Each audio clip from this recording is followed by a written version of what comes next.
whenever he's ready. That is the virtual thumbs up. Good morning. Oh, hold on. Oh, yeah, this is my favorite part. Good morning, Rotarians. This may explain my hearing loss. Good morning, Rotarians, and welcome to Rotary Club of Hudson, our regular Wednesday morning meeting. Today is March 5th, 2025. So happy to see all of your bright, shiny faces out there. Terry, your wonderful sweatshirt that says, "Here comes the sun," makes me feel good. Let's see. I'm going to start us out with the invocation this week because our regular scheduled invocator is not with us this morning. If you'll all join me, bow your heads. Spirit of life, come to us to break down barriers, to widen horizons, to make us less judgmental. Help us to see the larger picture and the kinder conclusion, to love and let live, to embrace and forgive, to sustain and care. Help us to reach out to our better selves that we may love more and hate less, care more and reject less, that bound together by understanding we may sustain each other through trial and tribulation, through joy and happiness, through sickness and health. Help us, O God, to be joined in a common purpose of hope and fulfillment. Renew and revive us. We seek a common holy ground for one and all. Amen. And if you'll join me in the Pledge of Allegiance. I think I can do this without. I pledge allegiance to the flag of the United States of America and to the republic for which it stands, one nation, under God, indivisible, with liberty and justice for all. And the four-way test of the things we think, say, and do. First, is it the truth? Second, is it fair to all concerned? Third, will it build goodwill and better friendships? And fourth, will it be beneficial to all concerned? Very good. I don't think we have any guests other than our speaker this well. Michael Frank is with us this morning. Thank you, Michael. Yeah, say hello to Michael, please. And nobody else. So, you're gonna can anyone handle Andy? Seriously, I mean, we'll talk about oxymoron, huh? Okay, guys, it's fine day, but a few things we need to get off the plate. I know this is going to sound kind of early, but it actually is probably not. Between now and the end of March, which will be here before you know it, I need everyone to reach out to me, because I think everybody can do that via email, to let me know who you'd like to vote for Rotarian of the Year. This is an award we give out in the month of June, as well as the Jimmy Sutton Award. Now that award can be to anyone. It does not necessarily mean you used to be a club member. That could be someone outside of the club membership. Got plenty of time in which to do it, so that's up to you to run home and do this afternoon, but don't let it languish so that we can get everyone's input, because I don't know how we did this in the past, but my suspicion was that for many, many years, we didn't bring it to the club to make that choice. We are kind of making it in a smaller format. Yes, Amy.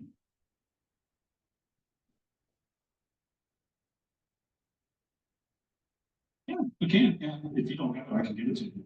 Yeah, sure can. Yeah. There is a board meeting after this meeting today. There is not a foundation meeting on the 12th. Remember that we're all going to be meeting next Wednesday at 11:30 at Peck's Gallery. There's not a boxed lunch, so if you want lunch, you're on your own. Plenty of places downtown in which to eat. That should take no more than an hour. It's my understanding it's a half an hour at the gallery, half an hour at the bowling bus house, and half of us will be over there. Yeah, they'll switch back and forth. So that should work out just perfectly. Also, just a quick reminder, then April the 2nd, we will meet here at our normal regular time. However, Hudson Fire Department and Hudson EMS will be here to teach us a lot of things to keep us in good health. And then the 4th of June, granted, I realize that seems like a long ways out as well. We will meet at the normal hours, but we will be not meeting here. We will meet at the club or the Scout cabin, and tentatively, breakfast would be provided at that meeting. So with that, that's all I have. Mr. Morris, you want to come up and do your thing?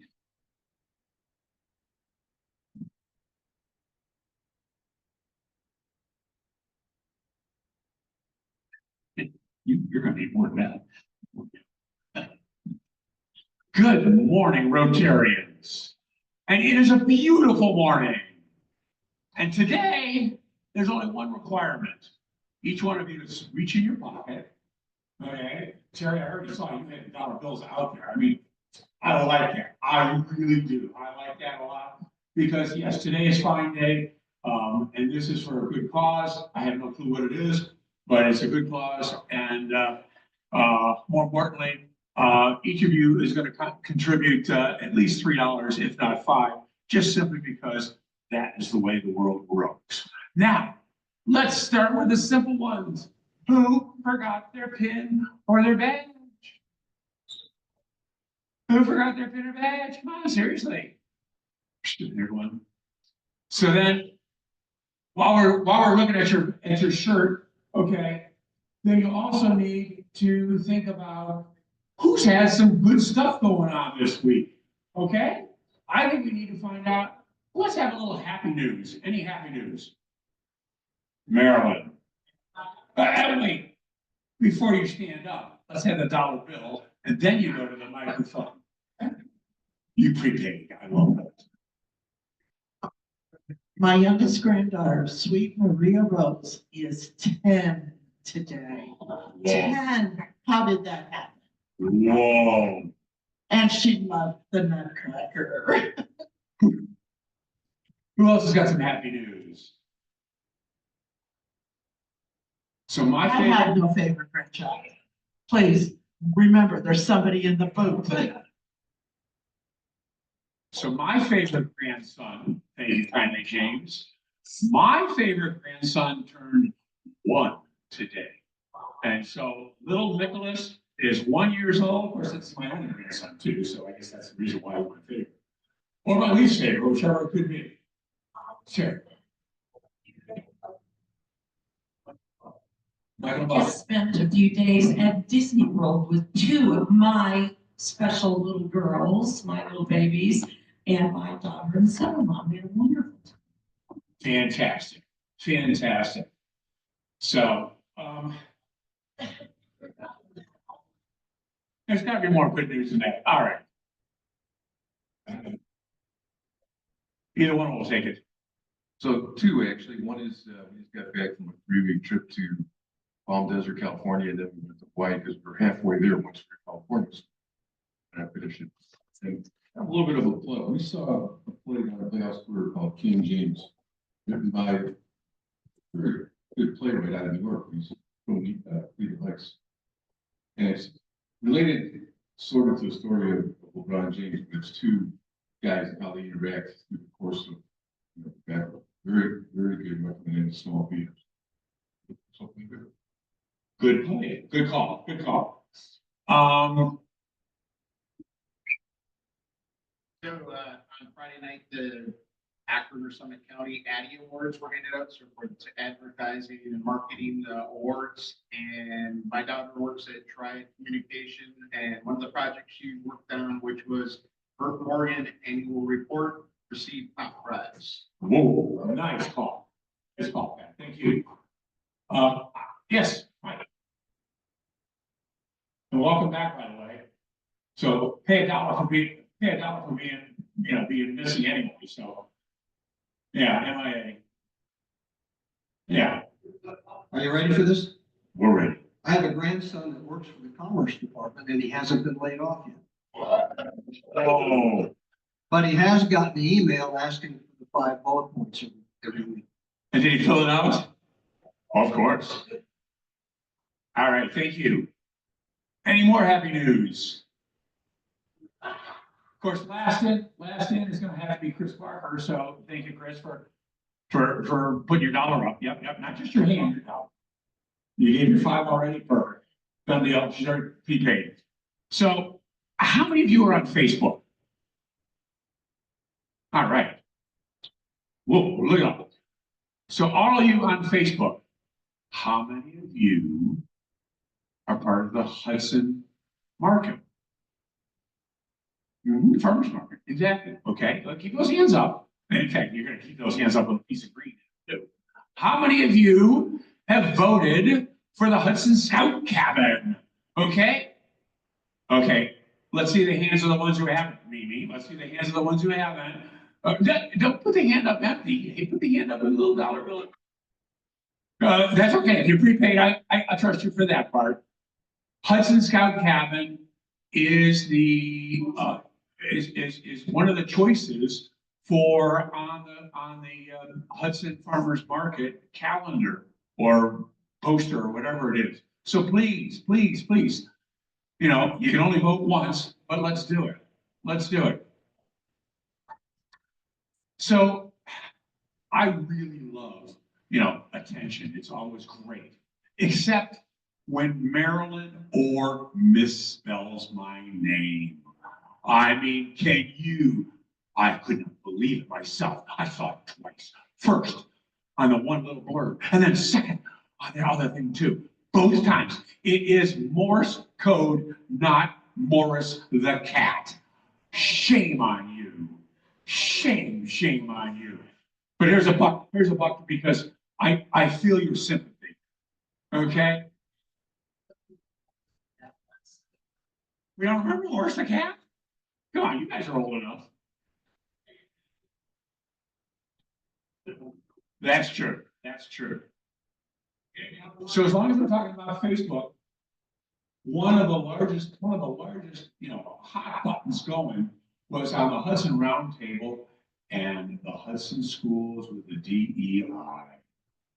So first of all, Tom, obviously there's a dollar there for you. Okay, you've already got it covered. That's fine. James, have you got your full allotment in yet or not? Okay, if you've got your full allotment in, that's fine.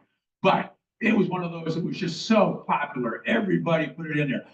I even saw put it in there. Yeah, I know. But Mimi, I appreciate what you said about the DEI and the Hudson schools and everything else, but I did not see the 4-way test as part of your response. So shame on you for not bringing Rotary into the DEI. There you go. All right. With everything else going on, we've got to make sure that we keep that true. Okay. I know nobody knows this, but last night there was a televised speech by somebody, okay?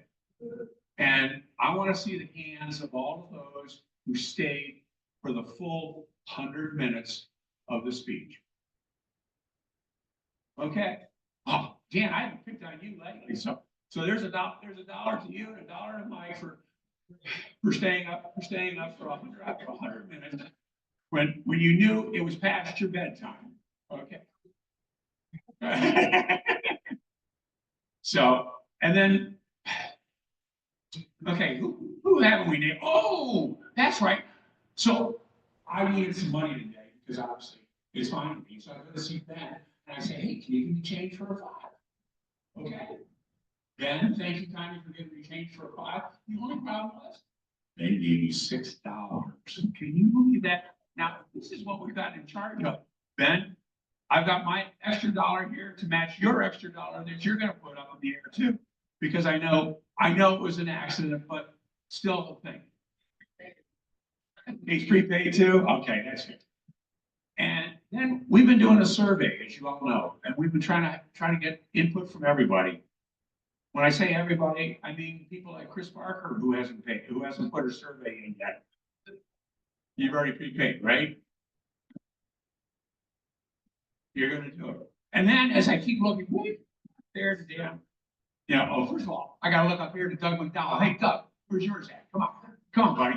Oh, and I got Joe Lavella up there too. Hey, Joe, where's yours? Joe's missing too.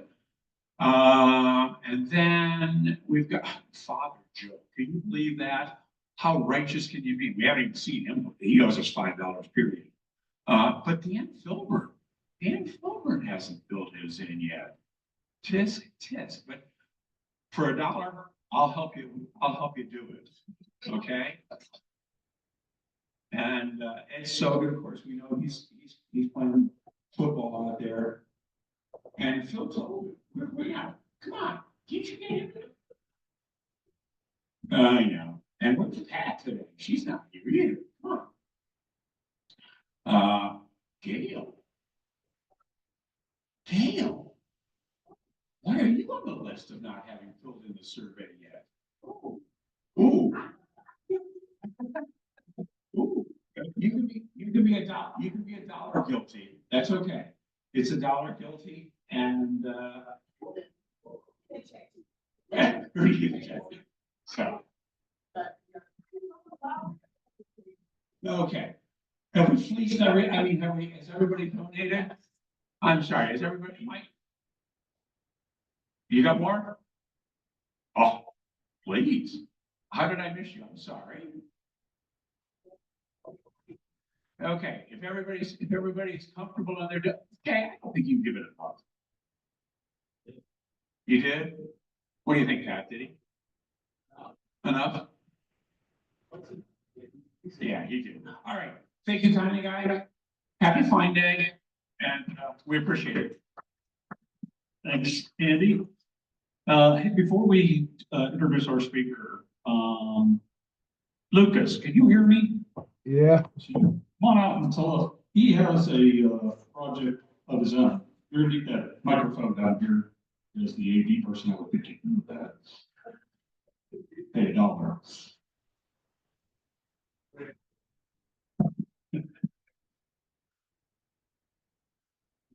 So back there's a QR code for to support track, the Hudson track boys team.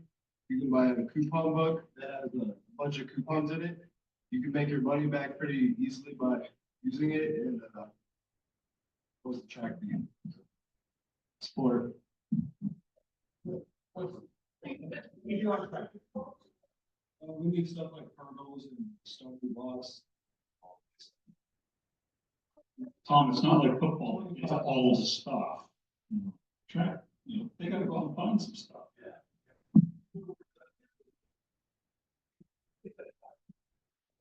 I run the hurdles. There was 300 and 110.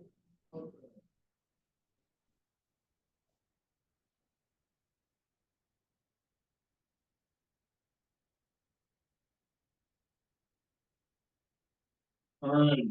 So when you walk out the door, it's right on that chair in the back there. Just take your phone out, click the QR code, and you're all set. We should have done a QR code for the cat. I don't know how to do that. That would have made it a lot easier. You just get them out, click it. Okay. And Marilyn, are you okay if we talk about the daylight at the end? We're good with that. So I'm going to also invite you up there to introduce our speaker today.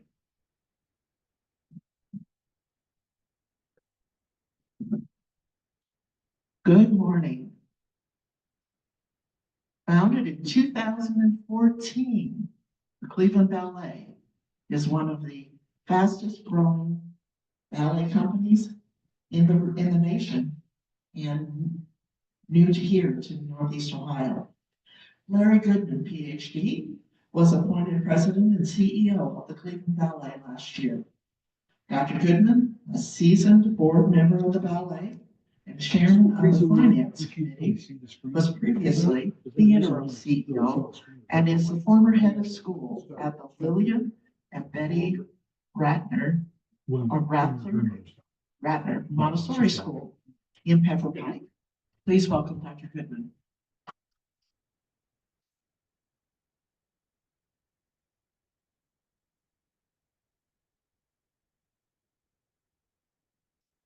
That's fine. Will do. So I'd like to apologize to Marilyn. I was supposed to have gotten her my bio and other things and neglected to do so. So I'm impressed with her sleuthing skills. I also want to recognize board chair from Cleveland Ballet, Mike Frank. Thank you for being here, Mike. And Mr. Morris, just to be clear, my full name is Lawrence Felix Goodman, and I'm much more of a Felix the Cat guy than a Morris the Cat. I think you should find yourself for that. So, thank you for having me here today. One of the things that is important to me, we can't be just Cleveland Ballet. We need to be Cleveland's ballet. So if we're not weaving ourselves into the fabric of the community, then we're not fulfilling our mission. And so I'm grateful for the opportunity to come talk to a Rotary Club or community group anytime I can to let them know what we're doing and encourage people to explore us. I'm going to tell you the history of the organization, where we are currently, and then a few words about the future. Cleveland Ballet on point, past, present, and future. I'm a former English teacher, so I'm used to people not paying attention. If you happen to fall asleep, that's fine. And if you have a question, you don't need to wait till the end. Just feel free to shout out, and I will happily answer. Ballet has been embedded in Cleveland's art mosaic for 90 years, with 3 iterations of Cleveland Ballet. During the turn of the century, when Cleveland was realizing unprecedented growth of business and industry that would lay a foundation for philanthropy, a parallel path supported the advancement of music, visual art, literature, and dance. The strong industrial base in the early 1900s led to the establishment of the Cleveland Museum of Art, Cleveland Orchestra, Cleveland Institute of Music, and Cleveland Institute of Art. With the arts thriving, by the 1920s, there was enough support to create the first dance classes in schools in the area. A Russian emigre and character dancer, Sergei Popelov, began teaching ballet in his studio at Cleveland's Carnegie Hall, inspiring him to form the first Cleveland ballet, known as the Popelov Ballet, in 1935. Not unlike the Cleveland Ballet's current mission to bring classical ballet to all ages, the Popelov Ballet was a Russian fantasy. I'm sorry, their first performance was a Russian fantasy, a 2-day recital at the Higbee's Children's Theater in February 1935. While the Cleveland Ballet made Carnegie Hall their home, they performed at Severance Hall, among other venues, until they became inactive in 1942. I think there was some sort of world event that was going on in 1942. Fast forward 30 years, when Dennis Nahal and Ian Horvath created the second iteration of Cleveland Ballet in 1972. Its first public performance was staged in 1976 at the Hannah Theater. 5 years later, the company presented their first full-length story ballet, The Nutcracker, which quickly became a Cleveland holiday tradition, continuing to this day with the current Cleveland Ballet presenting sold-out houses. The company became known for its eclectic styles, performing these standards of the classic literature alongside many modern works. In 1984, Horvath resigned as co-artistic director, leaving Nahal solely responsible for the company, as well as for the direction of Cleveland Ballet. The same year, Cleveland Ballet moved to a permanent home in the State Theater in Playhouse Square. In 1986, it established a co-venture with a second base in San Jose, California, where the company became known as San Jose Cleveland Ballet. Its greatest triumph came as a feature ballet company during the 1990 Edinburgh Festival, performing The Overcoat with Rudolf Nureyev. Despite the generous support from institutions and individuals, financial problems forced the company to seek innovative methods of survival. Following a successful campaign in 1992 to retire $4 million of debt, Najat arranged a partnership with Atlanta Ballet and Ballet Nuevo Mundo de Caracas, in which the two companies would share productions and dancers. The ballet continued to struggle financially throughout the 1990s after a failed tour of the costly 1999 production of a new evening-length ballet, New Suede Shoes, and subsequent financial crisis. The organization's board of trustees made the decision to cease operations in September 2000, just prior to the organization's 25th anniversary. The third and current iteration of Cleveland Ballet was formed in 2014 by Clarissa Guadalupe and Michael Kwasniewski. From its first performance a year later with 5 dancers, Cleveland Ballet has evolved to a formidable regional company with 27 dancers and over 35 performances throughout the region. It was, as Marilyn said, noted as one of the fastest growing ballet companies in the country.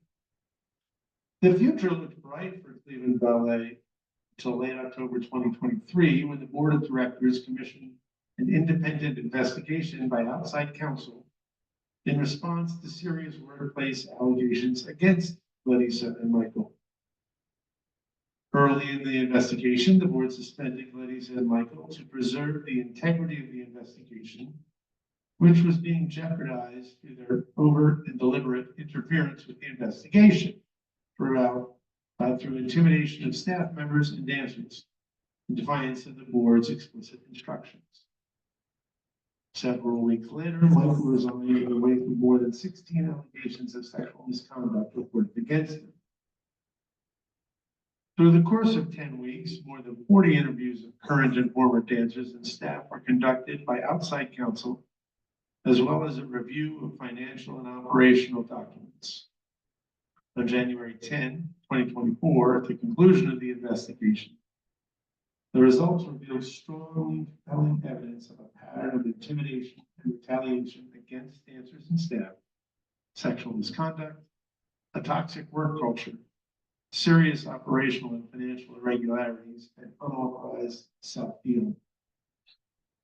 These revelations justified Larissa's termination and indicated where efforts had to be taken to correct serious errors in order to preserve Cleveland Ballet financially, operationally, and artistically. In January of 2024, the Cleveland Ballet Board of Directors appointed Timour Bourtasenkov as the new artistic director and me as interim CEO. In April 2024, I was named permanent president and chief executive officer.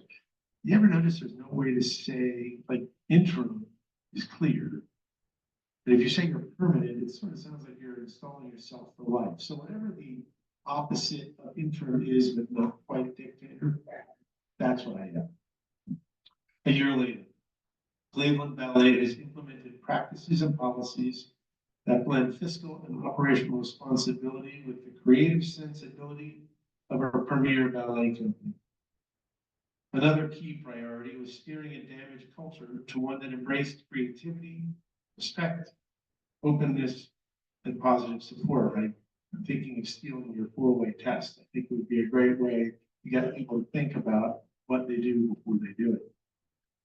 The turnaround has resulted in record ticket sales for Sleeping Beauty, performance last spring, and Dracula, performance this past fall.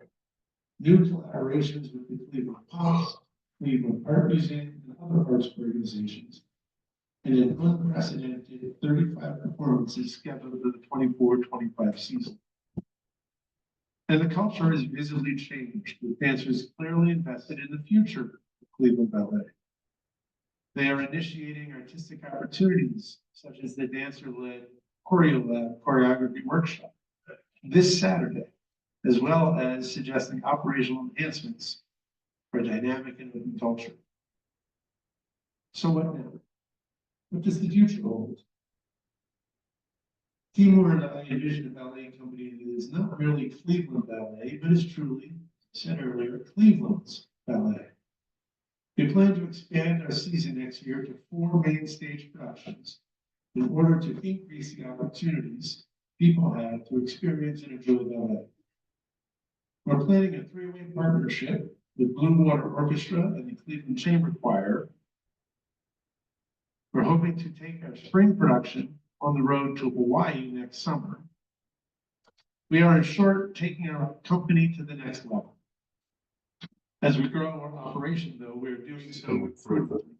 Cleveland Ballet We're mindful of not moving too quickly website up on the and screen. needing to achieve more each year. I am determined, as is the board of directors, to be financially sustainable at all times. We're standing on the shoulders of both Ballet and Rotary Ballet. We have learned not only from their greatness and ambition, but also from their unsustainable business model. And we are determined to succeed where they succeeded, Yeah, and to just so. succeed where they failed. Beyond that, I can't tell you what will happen 2, 3, 4, 20 years out. I think we've got an outstanding board. I think our company is truly a world-class company. And we're performing more and more in and around that website there. This spring, you can see that we have the 16th and 17th of May, Romeo and Juliet, beautiful ballet with music by Prokofiev. The choreography is provided by nationally renowned choreographer Ricky Weiss. And even before that, I mentioned a choreo lab workshop on Saturday, but a week from Friday, we're also going to be at Cleveland Museum of Art. You're, I'm sure, familiar with the Picasso paper exhibit. Well, it turns out that Picasso was quite involved and interested by, curious about the ballet. And when in the first revolution, 1915 or so, Diaghilev took the Mariinsky ballet out of St. Petersburg after the Tsar fell and smuggled them all to Paris. He created the Ballet Russe, Russian ballet in Paris. Picasso became very inspired and intrigued by that. In fact, his first wife, maybe his only wife, maybe it was his girlfriend, definitely wasn't his only girlfriend, was a ballet dancer. And she actually introduced him to higher society, and it's after those introductions that his paintings rose in value. One of his paintings that I suspect you know, Guernica, is a very large painting, bigger than this frame here. It was inspired by the bombing of the town of Guernica in World War I. It's a very anti-war piece. It inspired a choreographer, Attila Borgar, who just showed up at our studio yesterday, to create a piece called Guernica. And we will be performing Guernica along with 3 other works in the Gardner Auditorium at the Museum of Art next Friday at 7:30 with, and this is really cool part, a talk by Craig Hassel, the CEO of Playhouse Square, ahead of time on Picasso and the Ballet Russe. Turns out that Craig used to run the English National Ballet and is quite enthralled with not only ballet, but ballet and Picasso. So we're around. You can see us a lot of different places. We've got an interesting, colorful, sometimes problematic history, but we've got a very solid group of individuals creating this company at the moment with plans for a pretty exciting future. I don't know how long I've been talking because the room has no clock in it, so I don't know how much time I have left, but I would be happy to take, thank you. I would be happy to take some questions if there are any. Remember, I'm an old English teacher, so I can wait a long time without getting uncomfortable.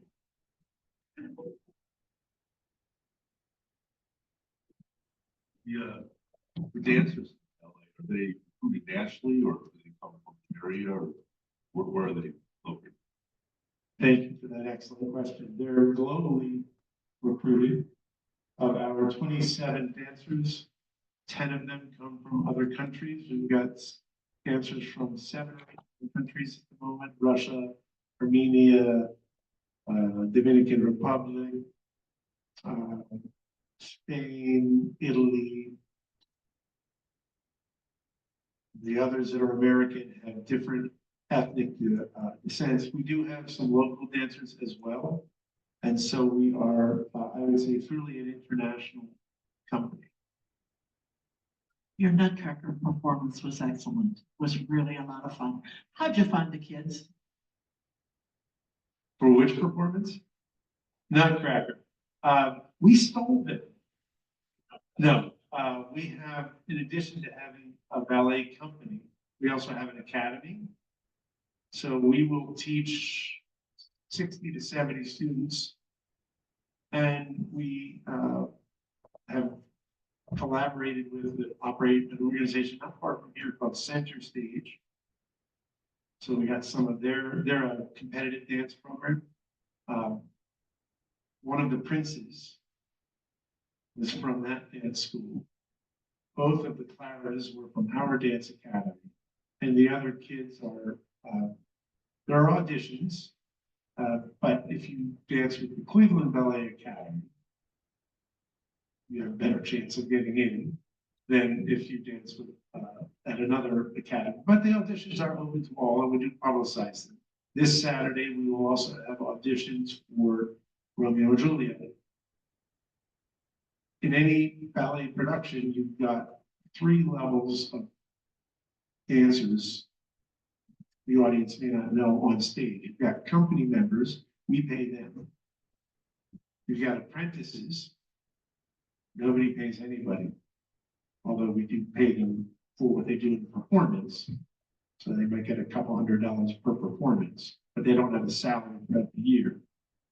And then we have trainees. Trainees actually pay us after high school to learn how to be a professional ballet dancer.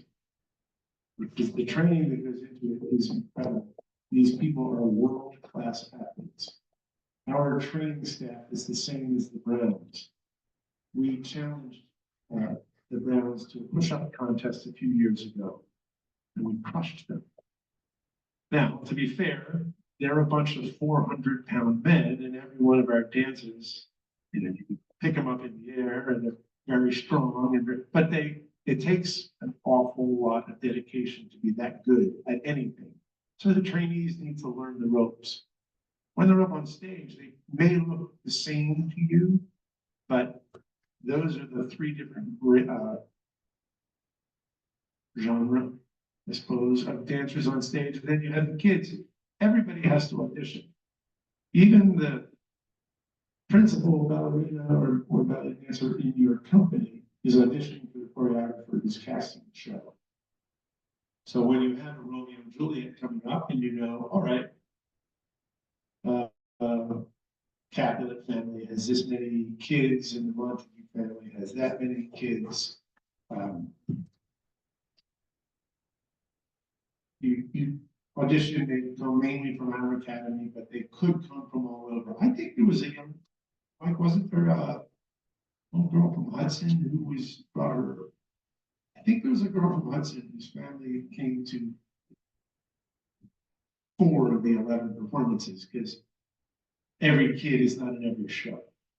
So if you have place for 12 kids, you might have 36 kids if you have 3 casts.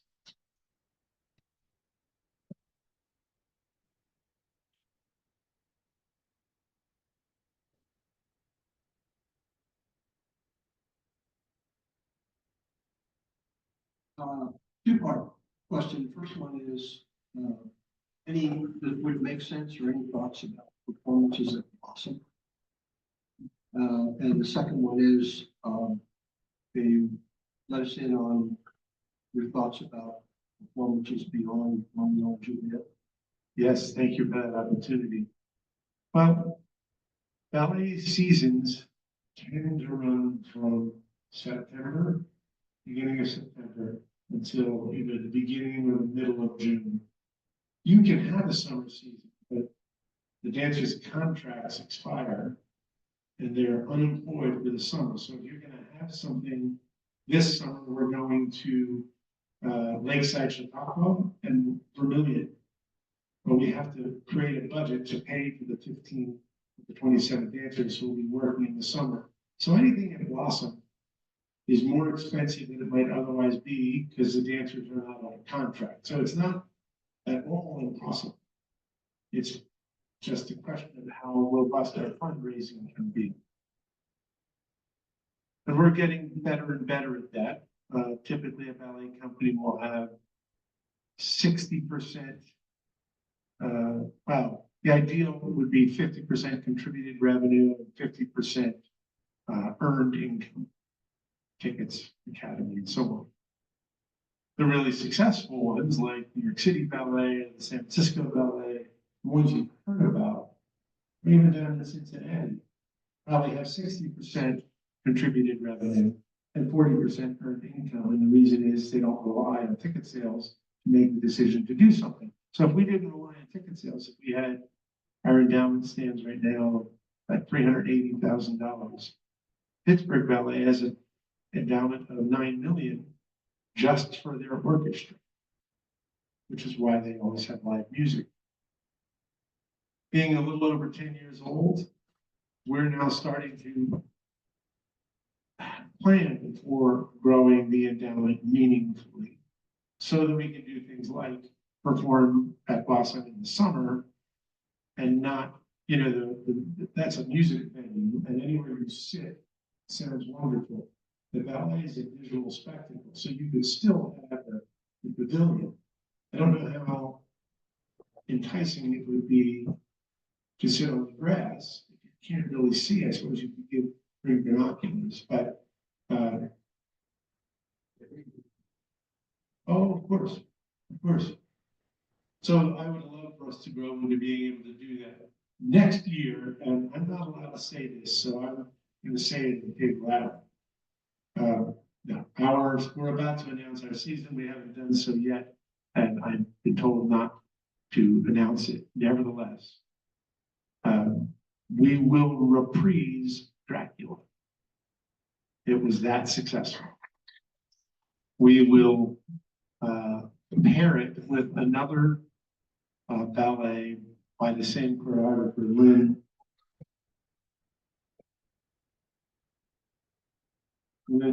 Corbett, who sadly passed away this winter. So we'll make it a tribute to her. Of course, we'll do Nutcracker. And the one that I'm not going to tell you about, it's not the Messiah. And it's not happening March 20th and 21st in the State Theater. But imagine Handel's Easter Mass with the Blue Water Orchestra, the Cleveland Chamber Choir, and the Cleveland Ballet. And at the end of this hour and 15-minute ballet, Jesus ascends into the heavens above the State Theater. Really very excited for that. And then we'll end the season with Cinderella because moms and granddaughters and daughters love to get tiaras and see ballerinas and their eyes light up. And it's just. You know, I appreciate you being very upfront about the historical problems of the organization. I think it's important for a leader to be able to do that. And yet, even with an audience like this, most of us probably wouldn't even be familiar with that. So, but I think it's important to be able to learn from the things that have happened in the organization and the previous iterations of the organization. And it makes me feel good about the chances of success in the future. I also wanted to remind people, we used to have Hudson, used to be a very supporter, it probably still is to some extent, of ballet. We used to have an event here in the summertime, around the Western Reserve Academy, called Ballet Under the Stars. Forgive me, was it the acronym probably? Or, Probably the Canton Ballet. well, it was in out of that, it was Heinz Pole. Oh, yeah, the Heinz Pool Dance Festival. Yeah. Yeah. And they came to several, it was the Ohio Ballet, excuse me, that was the Ohio Ballet. They used to come to several communities in the summertime, and it was wonderful. And we, I want to say, Tom Murdo and Hudson resident, leaders in our community, and the company that he had at the time, Little Tykes, used to be the major sponsor for that event. So that was a completely free event for our community, and it was beautiful. I do remember one thing though. It is challenging to have an event outside in the summertime because you can't control the environment as well. And condensation would happen on the stage, and the dancers would, have more challenging traction situations. So, but they did a great job. It was a lot of fun. It was a great way to expose a lot of people to ballet that maybe otherwise wouldn't see. My wife grew up in Hudson, went to the academy, was on the board of the academy, and lived on Aurora Street, 244 Aurora Street. And so I have actually been to the Murdo's Christmas party and had to fight my way all the way down the hall to the back bar. We would love to do something like that again. I am always looking for ways for the ballet to get involved. Summer months are more challenging for us only because we don't have the dancers under contract. But we do an outdoor performance in Vermillion, did one this past year, September 21st. It was brilliant. Well, it wasn't brilliant, it was the time. Sorry, we got to get going. I'll tell you later.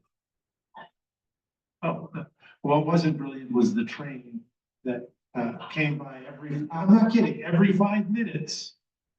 And the dancers, of course, it matters when the downbeat is in the music, and the train was rumbling by. We had to crank the music up to, if you've ever seen Spinal Tap, we had to crank it to 11.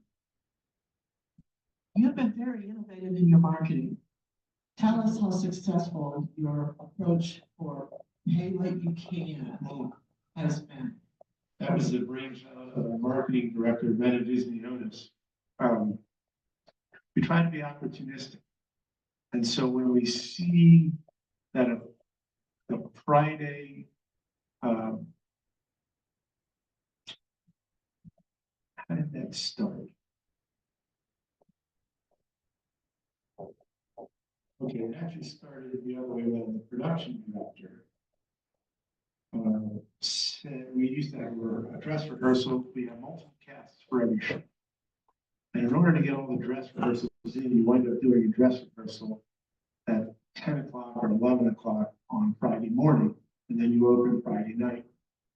And we did not have very many people in the audience. So the vice president of production, Jeff McLaughlin, said, why don't we have that be a scholastic matinee? And then we can essentially pay ourselves a little bit for this dress rehearsal, get a little bit of money back. Well, once that worked, we saw we had half the theater filled, and then the marketing director said, well, why don't we open it up to everybody and do a pay what you can? Then we can also go to companies. There have been some Hudson companies that have really helped us, and we say, we're selling a ticket that ought to be on average $72 for $10. Can you help underwrite that? But it was because we had this opportunity. And then 2 years ago for the Nutcracker, there was a Sunday show that wasn't selling well. And we thought, why not make that a second pay what you can?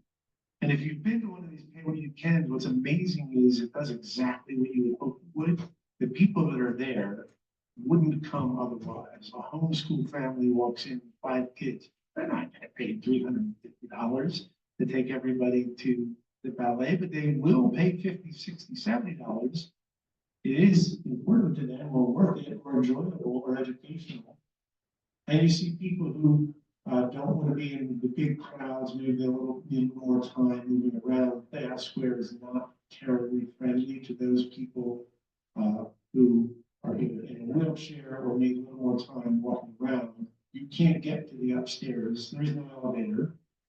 You have to walk up the stairs. So to have a payment you can, which is less crowded, also helps.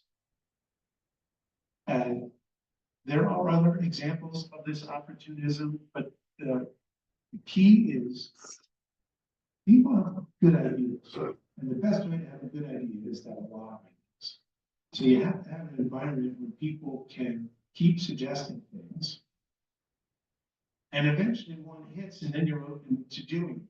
So if you can listen to the people in your organization, they know where the opportunities are. And then just do it when they say, why don't we do this? The dancer suggested that we have Dracula throw out the first pitch at a baseball game because he's from the Dominican Republic and he's a huge baseball fan. So we called up the Guardians and said, hey, what do you think about this? We got a ballet coming up. How would you like to have Dracula throw out the first pitch? And this was 5 days before the end of the season. They said, no, can't be done. No, sorry, we'll go. Okay. Next day, they call back. Hey, can you guys be here on Saturday at 5:30? And all they did, they just added in, they had 4 people throwing out pitches, or 3 people. They added a Dracula at the end. But everybody in the stadium watches Dracula stride out, you know, with his cape. And then he's a tremendous athlete.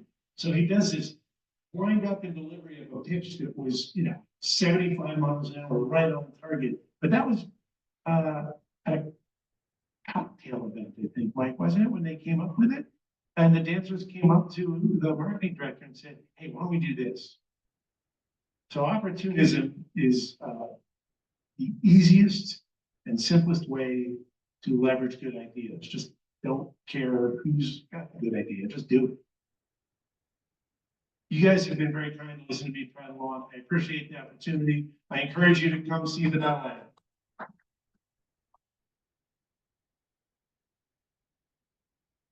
Appreciate it. And for the 4-way test, Larry, just for your edification, you can borrow it because Rotary borrowed it. That actually comes from a company called, I think it was Aluminum. It made pots and pans that was going through bankruptcy. And these were, the gentleman who was the owner of the company was also a Rotarian. These were the things that he wanted his employees to embrace in order to get out of bankruptcy. And I believe that company still exists today. So use it. All right, before I get into some final things, I'm gonna have Marilyn step up. She wants to talk to us about the gala, which is coming up again sooner than you may think. And actually, it is Friday, May 16th. So we'll have a kickoff in about 3 weeks, but I wanted to give you a little heads up to some of the things that we're discussing at our committee meetings. Incidentally, my opinion is that every member of the club is a member of the gala committee, okay? So everyone is receiving an invitation to come to our Friday meetings and give us ideas. And one of the ideas that has come forward is that we're going to change up our raffles just a little bit. As we have been very successful with our bourbon raffles, our wine raffles have kind of dropped in popularity. And so this year we're going to do something a little different. And I want to give you a heads up about it. We're going to do a wine poll instead, which means everybody who participates goes home with a bottle of wine. But that means over this next couple of weeks, we're going to be trying to collect 40 to 50 bottles of wine. One way that you could do that is bring us something out of your own reserve. Oh, another way you could do it is slip us a little cash and we can go to the package store at the Coast Guard and get something for a good price.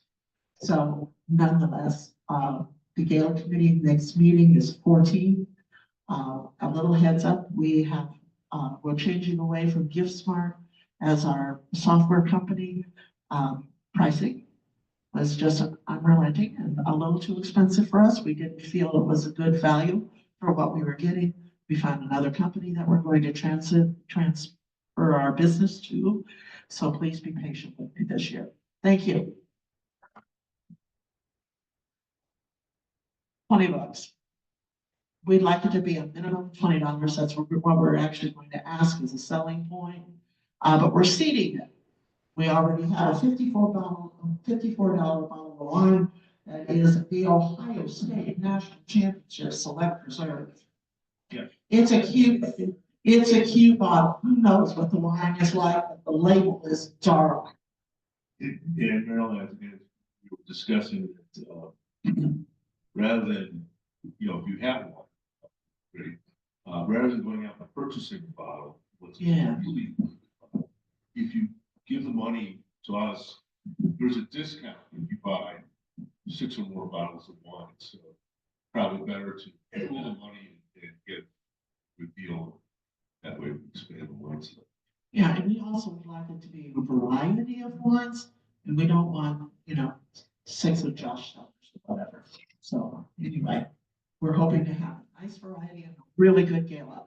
Incidentally, the 3 beneficiaries this year are the Hudson Schools and Scholarships, the Northeast Ohio Gift of Life, and then the 3rd is Hudson Community Living, and the very first residents in Hudson Community Living, the new compound that's being built for disabled adults, directly across the street from the police station here in town, moved in last Saturday.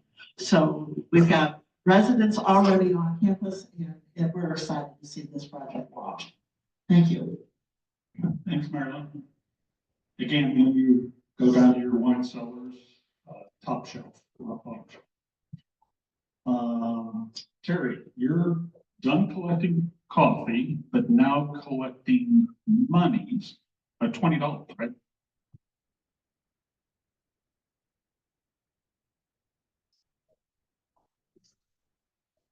Yes, you want to use the microphone so Doug knows what you're talking about. Yes, this is the Souls for Souls project that is being promoted by the district. And Pat just reminded me, you can either bring the $20 in and I'll submit it, or you can go online to the district website and donate there. But again, for every $20, a child in Ohio will get a new pair of shoes, a good pair of tennies. Okay, thank you. Thank you. Again, this Saturday, last day in which you can do so, I believe it is at 9 o'clock in the morning. It's the last training for the grant committee. I know that I'm on that morning. I think Keith Beers is on that morning. I don't know if anybody else is, but you can go to the district website, click the thing, and you'll be all signed up. Just remember it's Saturday morning. All right, Rotabuck. Payout is $7. Jackpot is $194. And Larry, if you do need the honor.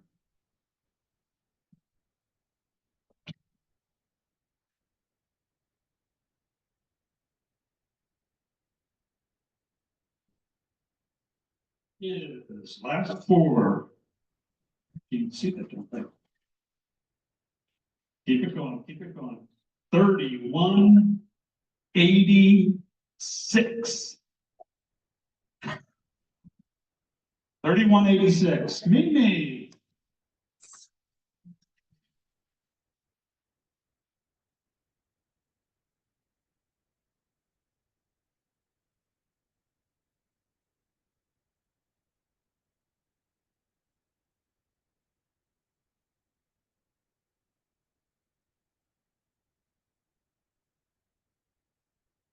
And so the jackpot continues to grow. Okay. Useless but important facts. You know it's illegal to die or be buried in a specific Scandinavian town. Illegal. I don't know how, quite honestly, I'm not exactly sure what they do here. It's It's off the coast of Norway. The town is actually called Svalbard. I don't know if anybody's familiar with it. Probably, maybe is. It is real close to the North Pole. It's only 2,000 people that actually live there. Obviously, no one dies there.